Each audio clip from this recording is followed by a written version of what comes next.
ఆనంద్ కొన్నారు village. Sir మేము రైతులము ఉన్న కరెంటు ఈ అధికారులు వెంచర్ చేసిట్లా వాళ్ళకే సపోర్ట్ చేస్తున్నారు. రైతులకు అన్యాయంగా మా 2 కనెక్షన్ డీడీలు ఉన్నాయి.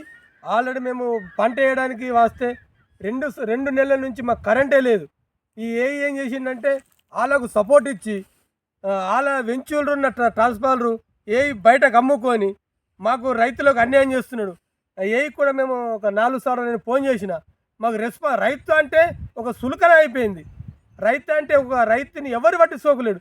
వెంచర్ చేస్తున్న పక్క లేబట్టు నిలేష్ రెడ్డి ఆయనకు రెస్పాన్స్ ఇచ్చి ఆయన మాట వింటున్నాడు, కానీ మా రైతుల మాట మాత్రం ఇల్లు లేడు.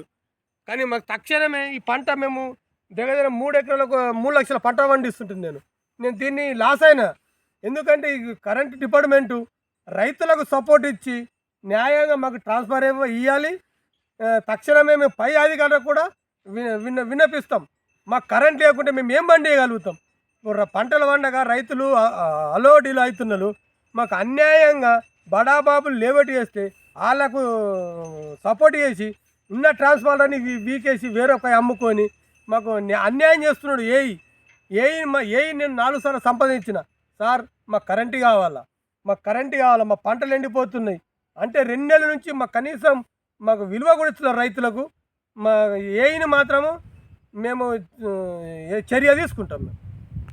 సార్ మా చేను పక్కకు దూరనే అవతల ఒక ట్రాన్స్ఫారం ఉండే అక్కడ, ఆ ట్రాన్స్ఫారం కూడా గారు అమ్ముకోవడం జరిగింది.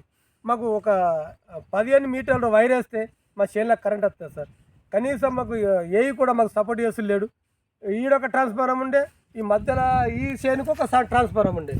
ఈ 2 ట్రాన్స్ఫార్మర్ అమ్ముకోవడం జరిగింది.